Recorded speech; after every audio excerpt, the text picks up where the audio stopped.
창세기 35장 18절 말씀. 그가 죽게 되어 그의 혼이 떠나려 할 때에 아들의 이름을 베노니라 불렀으나 그의 아버지는 그를 베냐민이라 불렀더라. 아멘. 창세기 35장 18절의 말씀은 베냐민의 이름이 어떻게 되었는가라고 하는 것을 이제 나오는 그런 장면인데요. 베노니라고 하는 그 이름이 어떤 의미를 갖고 있는가는 그 번호를 써 있어서 보니까 베노니라는 말은 슬픔의 아들이다, 이런 이름이었고요. 베냐민이라는 이름은 오른손의 아들이라, 이렇게 이야기했습니다. 그러니까 슬픔의 아들이라고 불렀더니 오른손의 아들이라고 불러주었더라. 성경에 이름이 바뀐 사람들이 있죠. 아브라함을 갖다가 아브라함으로 바꿔놓고, 사레를 사라로 바꿔놓고, 야곱이라고 하는 사람을 이스라엘이라고 이름을 바꿔놓는 그런 장면들이 있죠. 그 이삭을 이삭이라고, 그러니까 비웃는 이삭을 진짜 기쁨의 이삭으로, 웃음으로 바꿔놓는 그런 이야기를 우리가 볼 수 있는데요.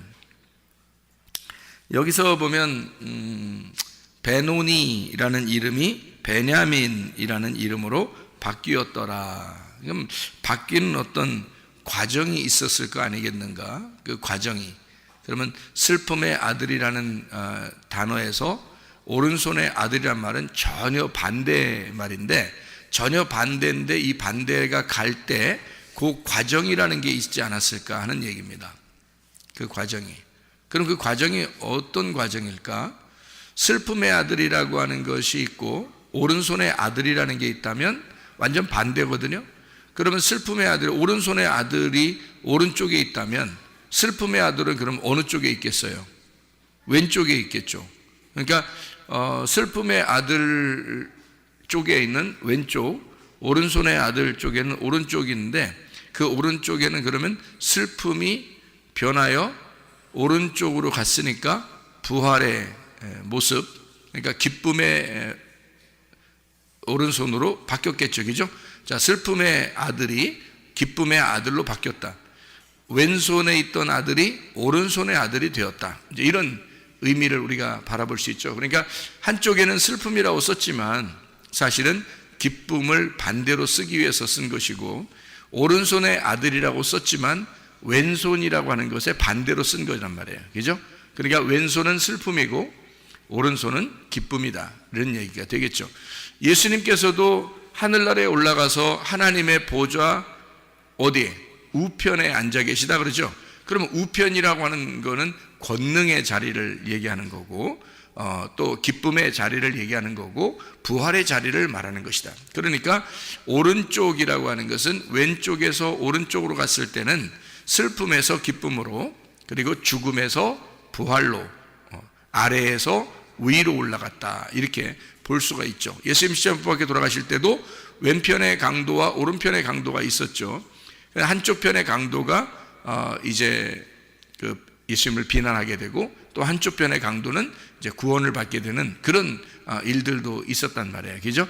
그러면 그 양편에 왜 강도가 있었느냐면, 한쪽 편의 강도를 미워해서 거기다 써놓은 게 아니라, 한쪽 편의 강도와 같은 내가, 예수님을 비난하던 내가 예수님을 바라보고 그 예수님의 그 죄 없으심을 인정하고 그분을 나의 주인으로 모셔드릴 때 한쪽 편으로 옮겨가는, 그러니까 한쪽 편 강도가 다른 한쪽 편으로 옮겨가서 낙원에 이르는 그런 장면들을 우리가 볼 수가 있다는 얘기죠.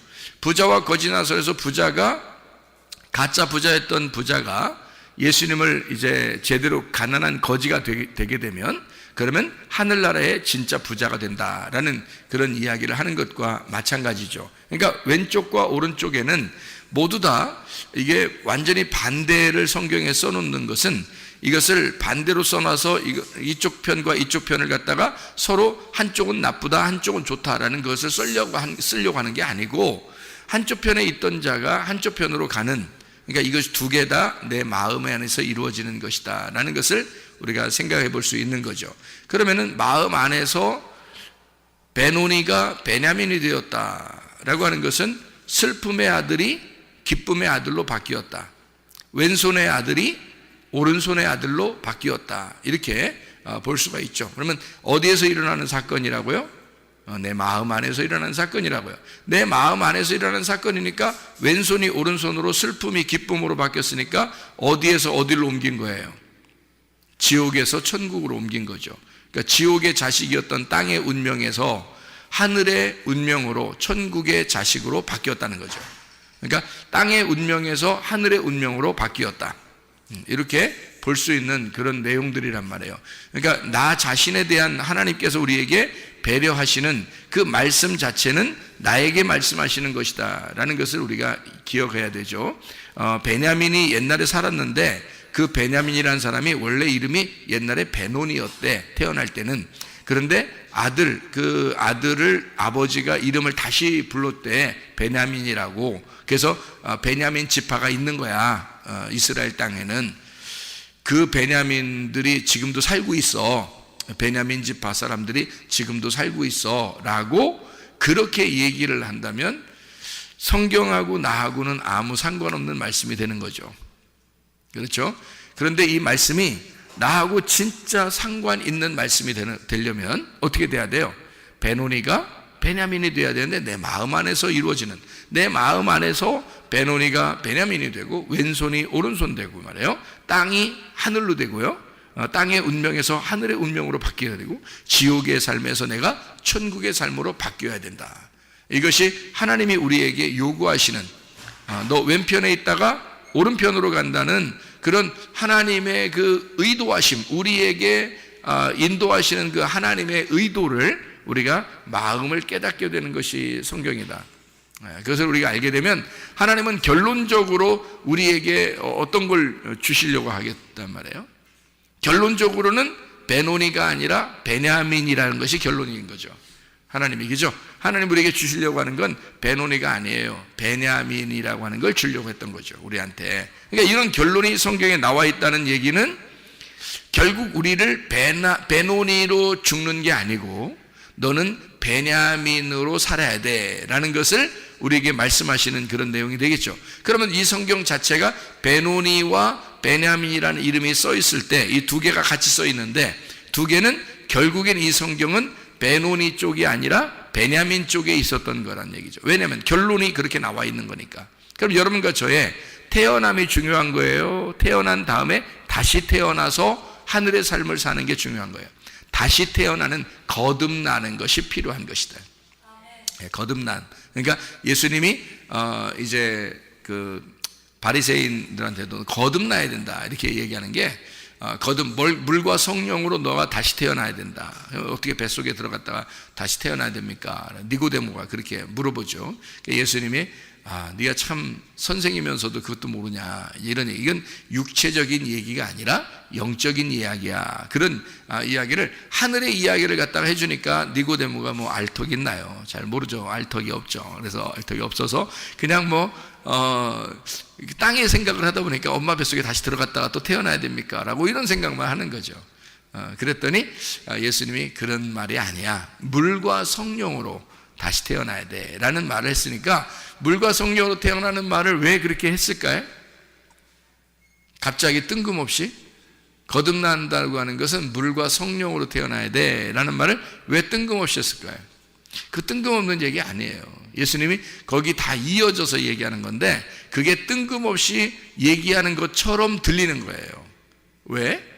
니고데모가 그 바리새인이고요, 그리고 관원이고요. 그러니까 이쪽 그러니까 율법적으로는 아주 성경을 많이 아는 사람이란 말이에요.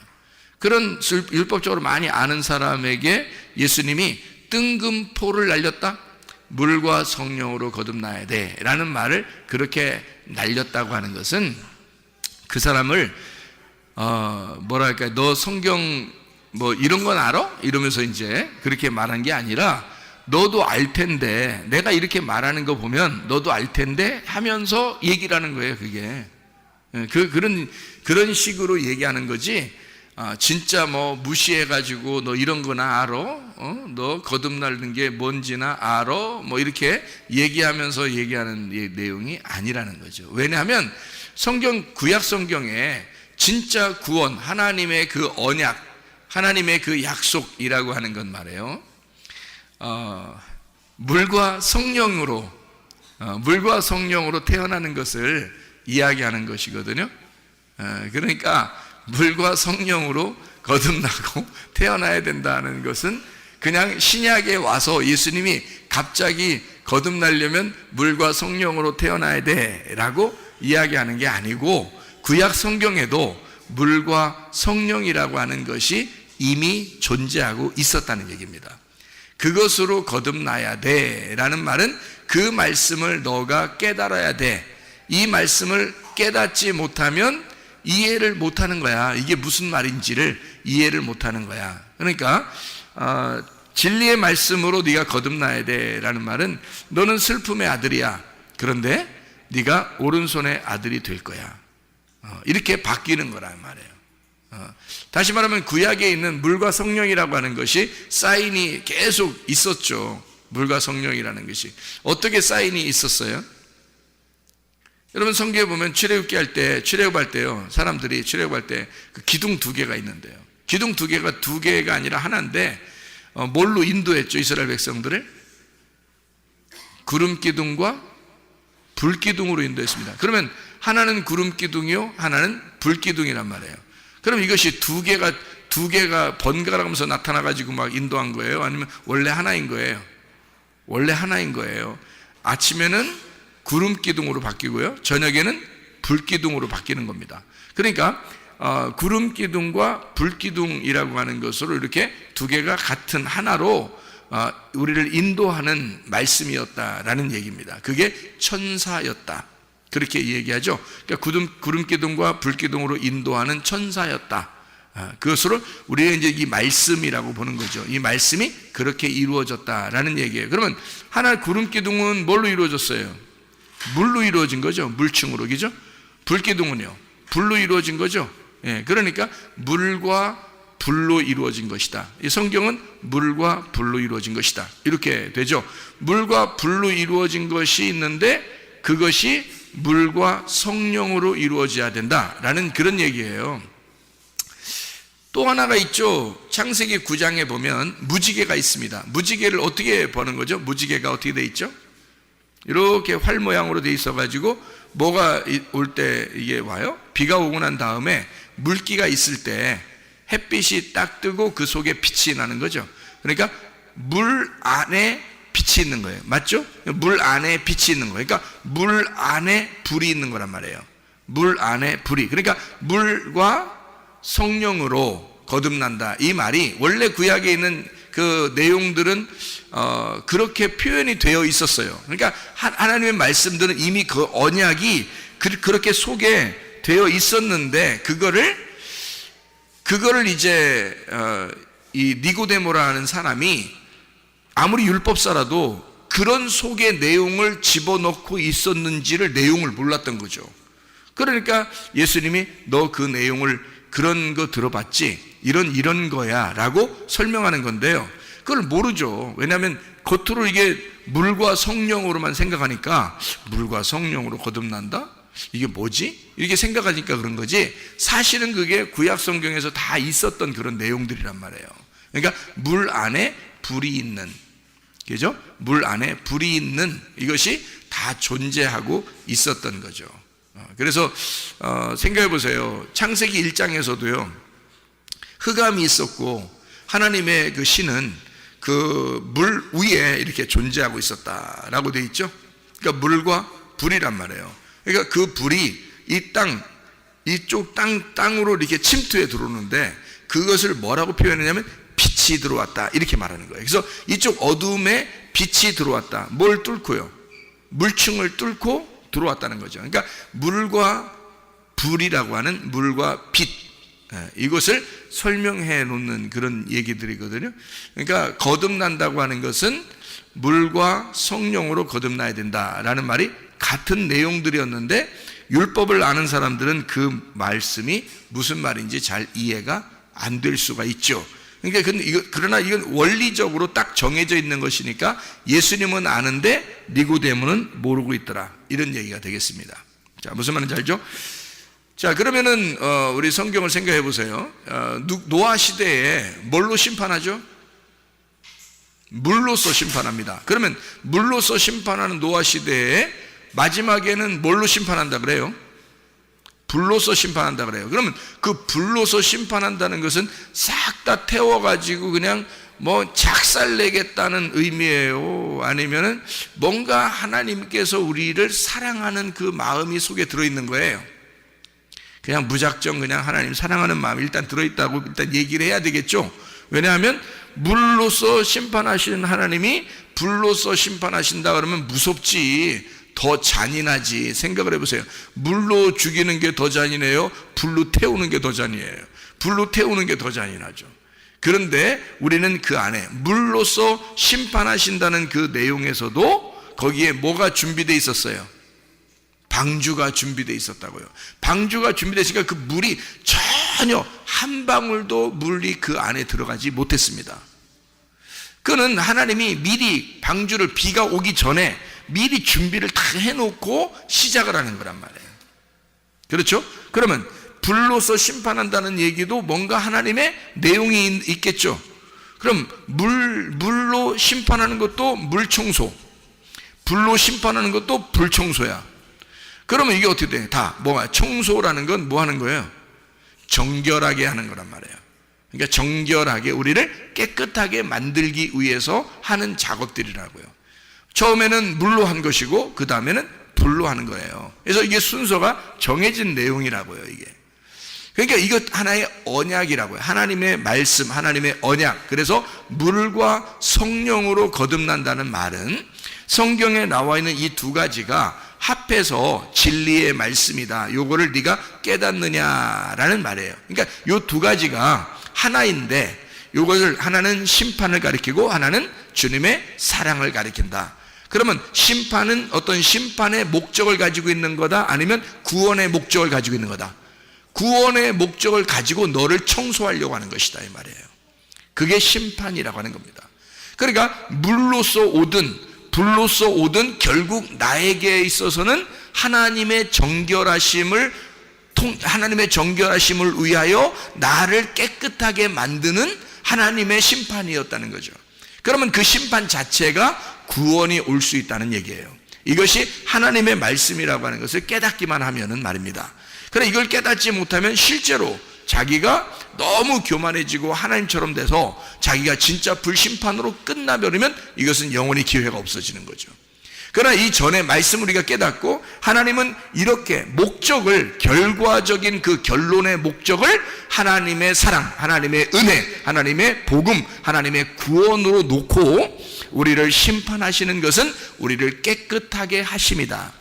깨끗하게 하려고 우리를 그렇게 심판하시는 것이다 라고 믿게 만드는 거죠. 하나님이 그를 믿게 만드니까 여기서도 베노니라고 슬픔의 아들이라고 하는 것을 아버지는 뭐라고 부른다고요? 아니야, 슬픔의 아들이 아니라 이 아들은 반드시 오른손의 아들이 될 거야 라고 베냐민이라고 불렀단 말이에요. 그러니까 이게 놀라운 거죠. 이게 하나님의 말씀을 그 계시로 깨달은, 그러니까 하나님의 그 고통을 다 받고 그 슬픔의 아들로서 자기가 고통을 다 받아본 그 야곱이 하나님 앞에 이스라엘이 되고 그 이스라엘의 축복을 받는 것이 무엇인지를 깨닫는 그 이스라엘의 그 계시가, 하나님의 그 놀라운 계시를 그가 깨달아서 베노니가 죽을 때 그 엄마의 죽음과 목숨과 바꾼 그 슬픔의 아들이 결국 오른손의 아들이 된다는 그 말씀을 그가 알고 그렇게 이름을 바꿔 놓는다는 것은 이름이 베노니가 뭐야, 베냐민 해야지. 적어도 베냐민 해야지. 야, 이름 더럽게 지었다. 아주 더럽게 짓지 말고 이름 좀 바꿔라, 계명 좀 하자. 이래서 베냐민 이렇게 말한 게 아니란 말이에요. 이것은 하나님의 계시라는 거죠. 하나님의 계시를 통해서 이렇게 말씀하시는 것이다, 이런 이야기를 하는 것입니다. 자, 제가 이제 성경을 여러분 이렇게 이런 식으로 이렇게 보게 되면 제가 성경을 여기서 한번 창세기니까 한번 찾아봅시다. 창세기 42장 16절을 한번 봐봐요. 창세기 42장 16절 말씀. 너희 중 하나를 보내어 너희 아우를 데려오게 하고 너희는 갇히어 있으라. 내가 너희의 말을 시험하여 너희 중에 진실이 있는지 보리라. 바로의 생명으로 맹세하노니 그리하지 아니하면 너희는 과연 정탐꾼이니라 하고 그들을 다 함께 3일을 가두었더라. 이렇게 되어 있습니다. 누구 안 오면 이거를 너희들 말이 다 거짓이다 되는 거예요? 누구 안 데려오면? 베냐민 안 데려오면 너희의 말은 다 거짓이 된다는 거예요. 그죠? 물론 이제 요셉이 자기 동생이니까, 친동생이니까 뭐 그렇게 이야기할 수도 있겠죠. 친동생 좀 데려와라. 보고 싶어 죽겠다. 뭐 이렇게 할 수도 있겠죠. 그런데 일부러 이제 12명의 그 아들에서 이 베냐민을 특별히 진실이냐 거짓이냐를 시험할 때 그 베냐민을 갖다가 이름을 거론했다라는 것을 우리가 볼 수 있죠.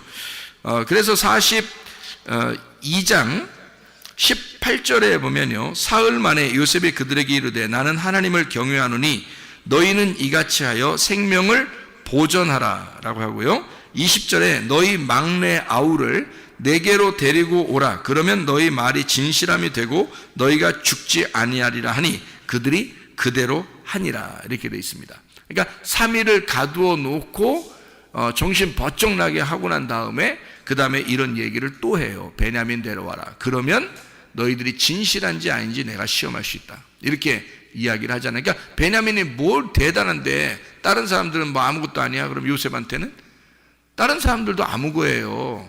다른 사람들도, 다른 형제들도 다 아무건데 베냐민이 더 아무거라 그렇지.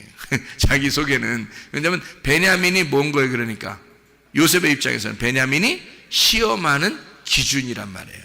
시험하는 기준. 자, 어떤 기준을 가지고 있다고? 이름이? 베냐민이 어떻게 이름이 됐다고요? 뭐에서 뭘로 됐다고? 베노니에서 베냐민으로 바뀌었다고. 그러면 이게 성경에 뭐가 된다는 거예요? 여러분을 시험하는 잣대가 되는 거란 말이에요. 여러분이 말씀을 어떻게 알고 있느냐에 대한 잣대가 되는데 그게 베냐민이라는 겁니다. 베노니에서 베냐민으로 바뀐, 그러니까 슬픔의 아들이 오른손의 아들이 되는 요 말씀이 기준이 된다 그 말이에요. 너를 시험하는 기준이 된다. 네가 진리를 알고 있느냐, 말씀을 깨달았느냐에 대한 진리의 기준, 그 잣대가 되는 것이다. 이게 베냐민. 그러니까 베냐민 꼭 데려오라는 거죠. 베냐민 데려오면 이게 진리의 말씀인 거고, 베냐민 안 데려오면 너는 거짓말쟁이라 이거지. 말씀을 모르는 거라 이거지. 무슨 말인지 알겠죠?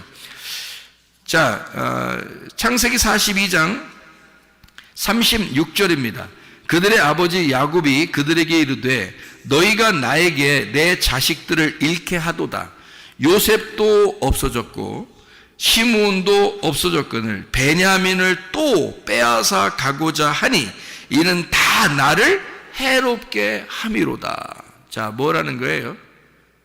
내 거 다 잃어버리게 한다. 내 거 다 뺏어가려고 하는구나. 그러니까 베냐민이 어떻게 될 줄 모르고 보내는 겁니다. 이 야곱이 보낼 때는요, 그 말은 실제로 자기가 다 잃어버리는 순간이란 말이에요. 그러니까 자기가 다 잃어버리기 전까지는 사실은 시험하는 게 아니죠. 다 잃어버리는 것까지가 시험이란 말이에요. 하나님의 시험. 그러니까 베냐민이 오면은 야곱의 모든 걸 잃어버리는 거라고요. 사실은 형제들은요 베냐민하고 요셉을 별로 안 좋아했어요. 생각해 보세요. 배다른 동생이고요, 그죠? 배다른 동생이고 베냐민하고 요셉은 배다른 동생일 뿐만 아니라 별로 좋아하지 않았어요. 그래서 요셉 팔아먹고 그랬잖아요. 예. 그리고 베냐민도 그러죠. 그러니까 똑같이 이 형제들 입장에서는 사실 베냐민이나 요셉이나 그렇게 중요한 인물들이 아니에요. 누구한테 가장 중요한 인물이겠어요? 베냐민이 야곱에게 가장 중요한 인물이에요. 그러니까 결국에는 누구를 다 이렇게 파괴시키려고 베냐민 오라고 하는 거예요. 야곱이라는 사람을 파괴시키려고 베냐민 오라고 한 거예요. 결국에는 야곱이라는 내가 모든 어떻게든지 내가 가지고 소유한 것들을 가지고 있는 것 그거 하나까지도 뺏어버리려고 하는 게 하나님의 마음이라는 거죠. 근데 그게 쉬우냐고. 여러분 같으면 그게 쉽냐고요. 어렵죠. 자기가 남아있는 그 하나 이거 지키고 싶지 않겠어요? 요셉하고 베냐민의 두 아들이 굉장히 사랑하는 라헬을 통해서 나왔는데 자기가 처음부터 라헬 하나 부인 얻으려고 한 거잖아요. 근데 여차여차 꼬여가지고 부인이 4명씩이나 됐잖아요. 그래가지고 야곱이 그 4명이 있다고 행복하다 그런 게 아니라 4명이 있어서 더 불편하고 힘들었잖아요.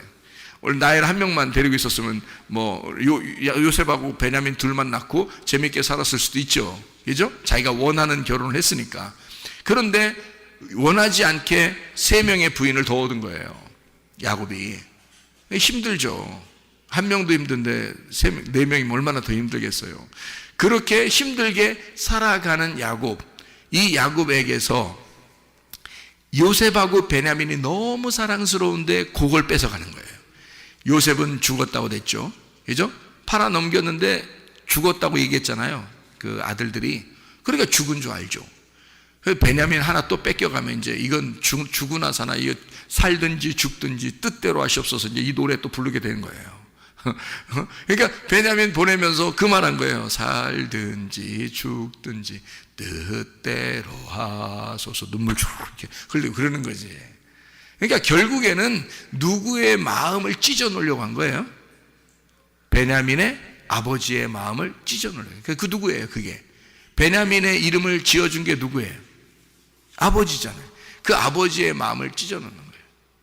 그러니까 야곱이라는 그 아버지의 마음을 찢고 베냐민을 갖다가 보내는 그런 이제 야곱의 그 슬픔을 이 슬픔의 아들이 결국 베냐민을 통해서 자기들이 가지고 있었던 그 진리의 말씀이 사실인 것이 확증이 되고 베냐민을 사랑하고 있다는 것이 확증돼서 나중에 이 베냐민을 통해서 사실 오른손의 아들이 되었다는 그 이야기를 우리가 알 수 있죠. 야곱이라는 사람이 이제 진짜 요셉도 만나고요.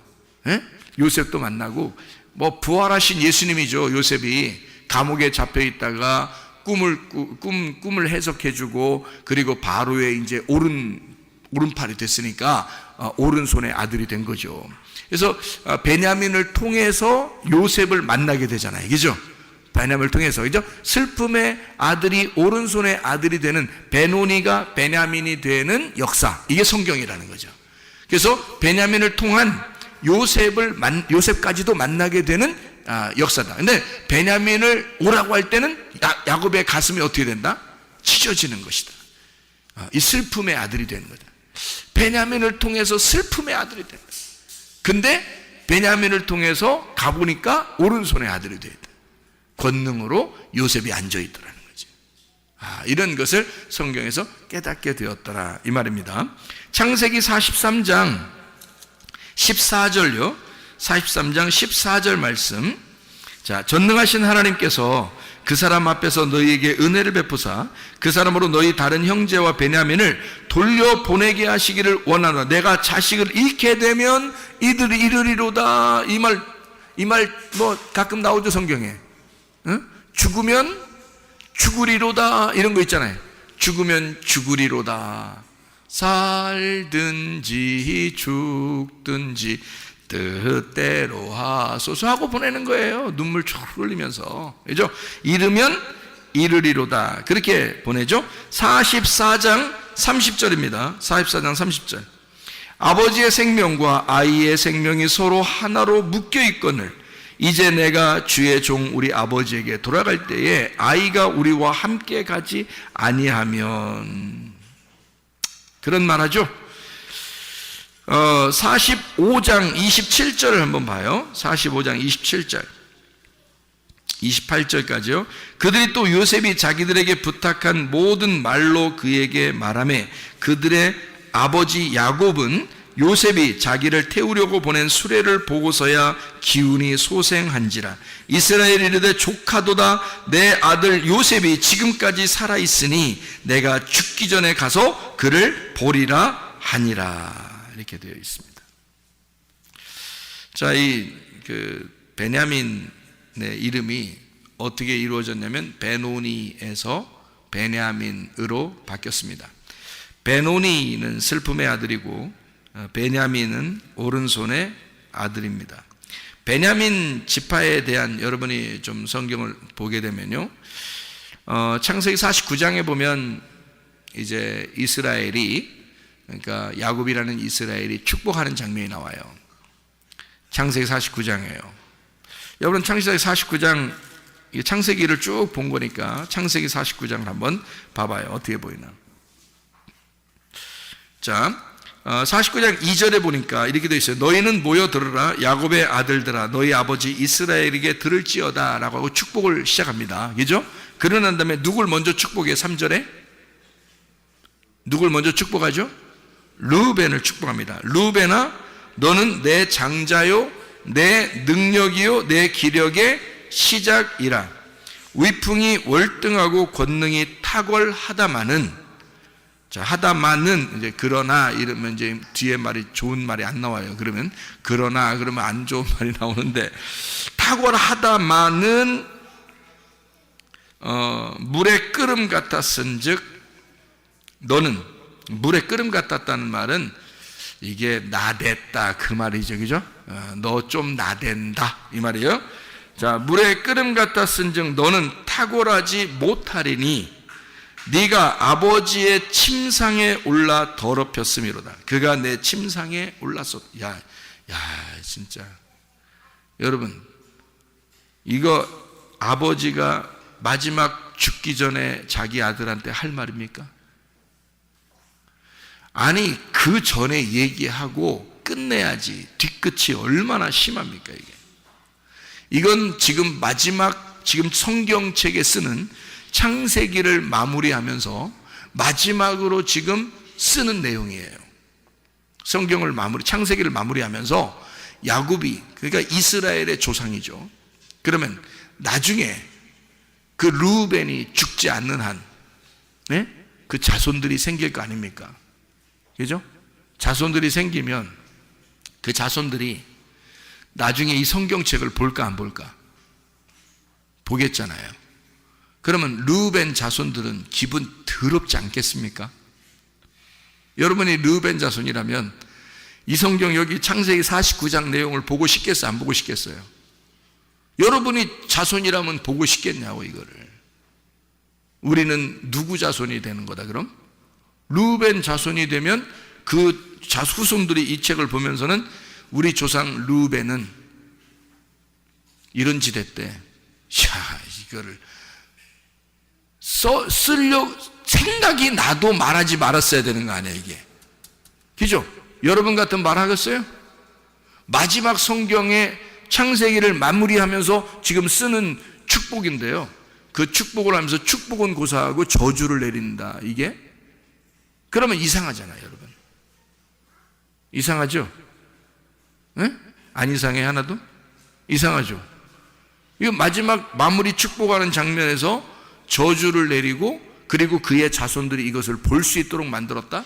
그 자손들, 아니 그 자손들 뿐만 아니라 전 세계에 흩어져 있는 하나님을 믿고 주님을 영광스럽게 나타내는 그 주님을 주인으로 모신 자들이 다 보게 되는데 르우벤은 이런 짓 했대요 라고 써놨다. 문제가 크지 않겠습니까? 문제가 크죠 이렇게 되면. 성경은 그냥 막 쓴 거예요? 아니면 뭔가 질서 있게 쓴 거예요? 질서를 읽고 쓴 거예요. 그러니까 질서를 잡아놓고 쓰는 거예요. 성경은 이걸 정해놓고 질서를 잡아놓고 쓰는 거지 그냥 막 쓰면 안 되는 거예요. 그래서 이거는 막 얘기한 게 아니다. 그냥 입이 열렸다고 그냥 말하는 게 아니다. 이건 뭔가 계시가 있었다는 거예요. 그 얘기. 그래서요, 르우벤이라고 하는 이 사람이 여기서 장자인데 그가 참 탁월한 자다. 그런데 아버지의 침상을 더럽혔다. 아버지의 침상을 더럽혔다라는 말은 어떤 인간이 됐다는 얘기예요? 아버지의 침상을 더럽혔다. 어떤 인간이 됐다는 얘기예요? 인간 말종이 됐다는 얘기잖아요. 인간 말종인데 그냥 말종이에요? 상말종이에요? 상말종이 된 거란 말이에요. 그러면 상말종인데 이거를 갖다가 왜 침상을 더럽혔다는 얘기를 꼭 여기다 쓸까요? 침상을 더럽혔다는 말을. 이상하죠, 그죠? 침상을 더럽혔다라는 말을 쓰는 것은요, 음란했다라는 말입니다. 음란하다, 음행하다, 그 말입니다. 그러면 인류의 조상 첫 번째 아담이 어땠나요? 인류의 조상 첫 번째 아담, 하나님의 첫 번째 아들, 첫 아들 아담이 어떤 사람이 되었어요? 선악과를 먹어버렸죠. 선악과는 먹음직 보암직 탐스럽게 하는 거였는데 그것을 먹어버렸어요. 그걸 먹어버린 거를 성경은 우리에게 뭐라고 가르쳐요? 탐욕이라고 가르쳐요. 그 탐욕은 우상숭배고 그 우상숭배는 음란한 행동이다라고 가르치고 있단 말이에요. 그렇죠? 그러면 여기서 르우벤을 갖다가 저주하기 위함인 거예요? 첫 아담에 대한, 첫 아들에 대한 저주를 일부러 쓰려고 한 거예요. 일부러 쓰려고 한 거란 말이에요. 자, 그러면 보세요. 르우벤이라고 하는 사람이 첫 아담 그리고 선악과를 먹은 자이다 라는 것을 여기다 쓰려고 했다면 그 나머지 아들이 쭉 나오죠. 시므온, 레위, 유다, 스불론, 이사갈, 단, 갓, 아셀, 납달리, 요셉까지 쭉 나옵니다. 그리고 난 다음에 베냐민이 나오는 거예요. 베냐민은 여러분 야곱의 아들 중에서 베냐민은 첫 번째 아들이에요? 중간 아들이에요? 마지막 아들이에요? 마지막 아들이에요. 마지막 아들이라고 하는 것을 쭉 중간에 여러 아들이 쭉 있고요. 그 다음에 마지막 아들을 갖다가 써놓는 거죠. 베냐민, 마지막 아담에 대한 이야기를 쓰는 거죠. 베냐민 이름이 무슨 이름이라고요? 오른손의 아들이다. 오른손의 아들이라는 말은 뭐예요?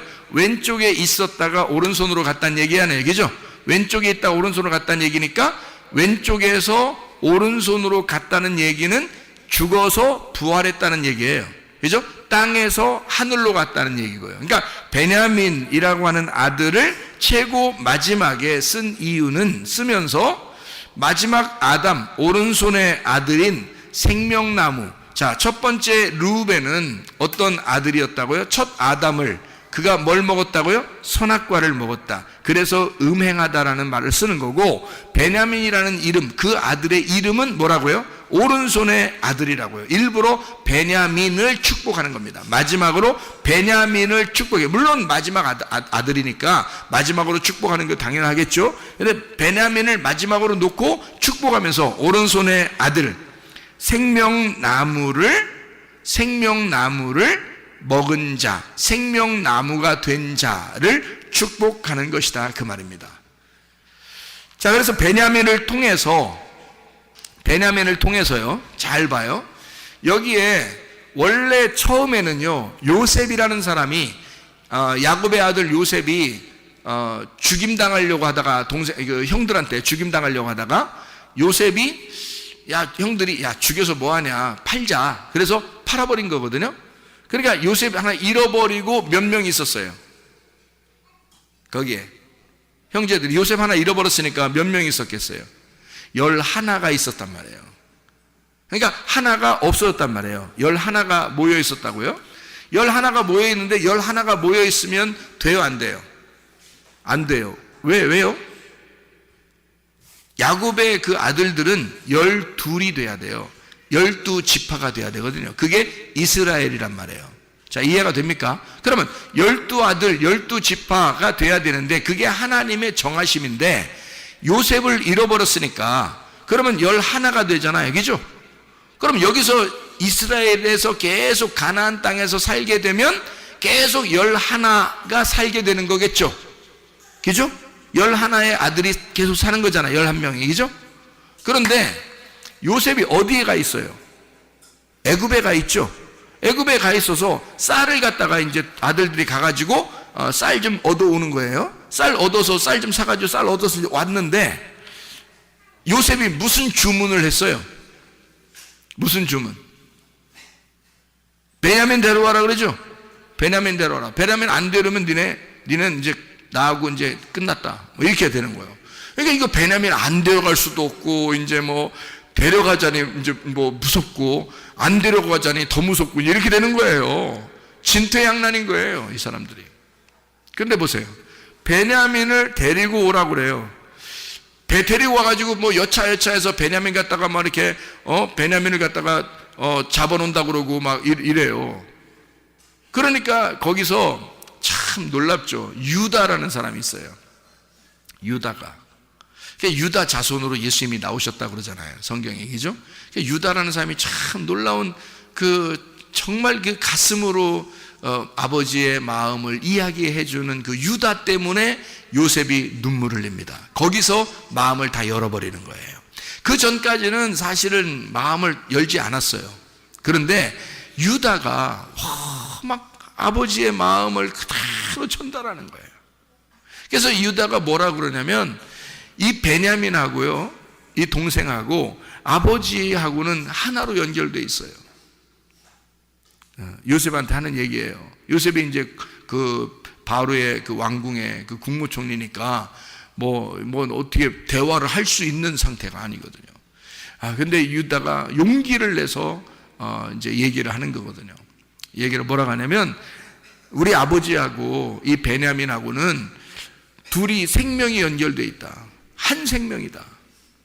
그러니까 여기 그 요셉을 하나 형 잃어버렸고, 그 다음에 동생 하나 남았는데, 이 아들하고 아버지하고는 생명이 연결되어 있어서 이 아들을 내가 데리고 가지 않는다면 우리 아버지가 슬피 울며 죽으려고 할 것이다. 그러면 내가 어떻게 그 모습을 보겠냐, 아들로서. 유다가. 그래서 그 아버지의 그 마음을 유다가 정확하게 간파하고 그 아버지의 마음을 요셉에게 정확하게 전달합니다. 이 아버지하고 이 아들하고는요, 생명이 연결되어 있어요. 그래서 이 아들이 안 가면 우리 아버지가 죽을지도 몰라요.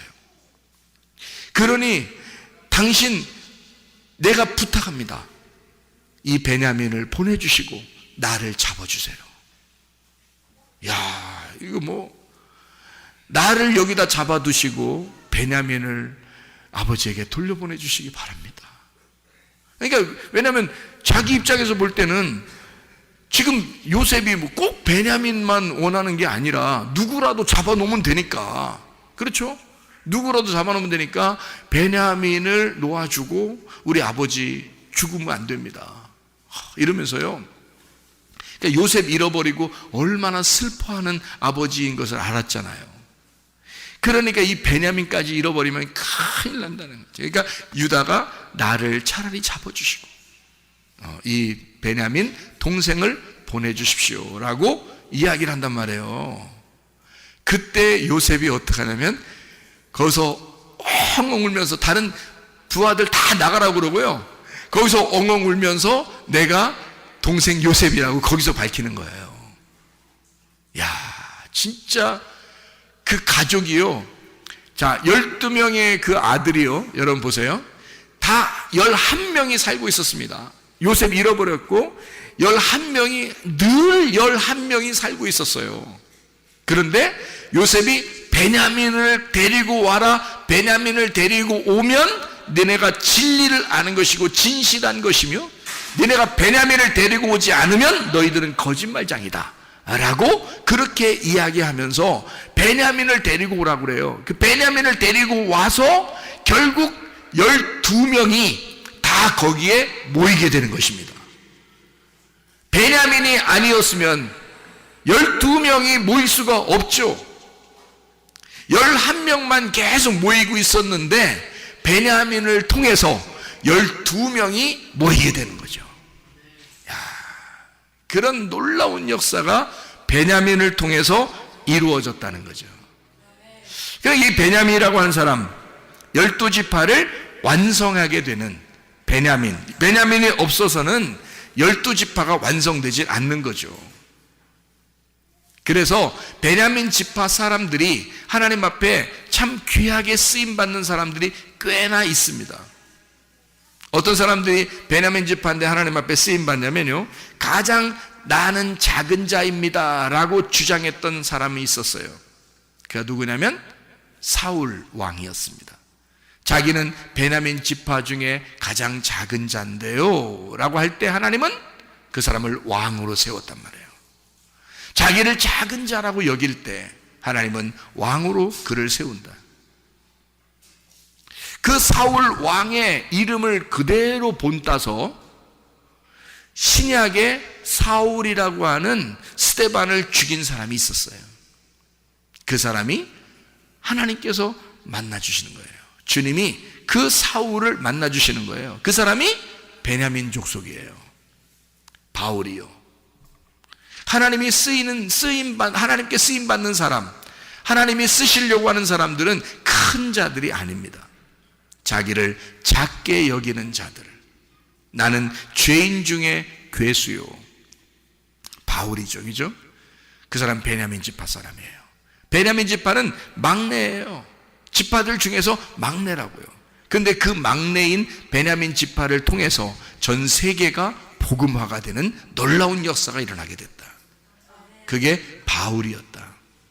하나님은 바울이 큰 자였기 때문에 쓰는 게 아니라 하나님은 그가 가장 작은 지파인 내가, 베냐민 지파인 내가, 하나님 앞에 가장 작은 자인 내가 하나님 무엇을 할 수 있겠습니까?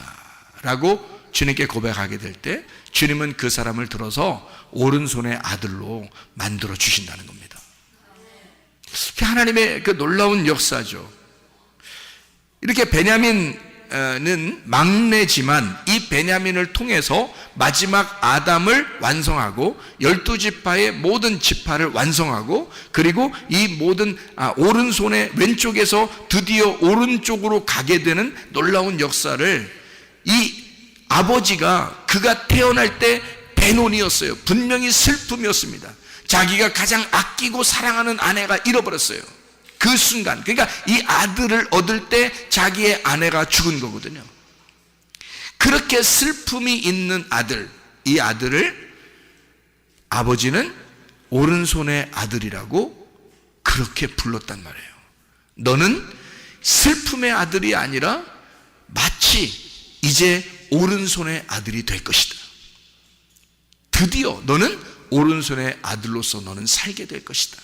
실제로 그 베냐민을 통한 그 베냐민 지파를 통해서 이스라엘의 첫 번째 왕이 나오고요, 베냐민 지파를 통해서 전 세계의 복음, 신약의 그 복음화가 열려지는 바울이 나타나게 되는 놀라운 하나님의 역사를 우리는 보게 되죠. 베냐민 지파, 이 베냐민이라는 사람을 통해서 오른손의 아들을 통해 모든 지파가 하나가 되고 서로 합력해서 선을 이루는 하나가 되는 그런 놀라운 완성을 우리는 보게 되는 것입니다. 여러분, 우리는 다 부족한 자들이에요.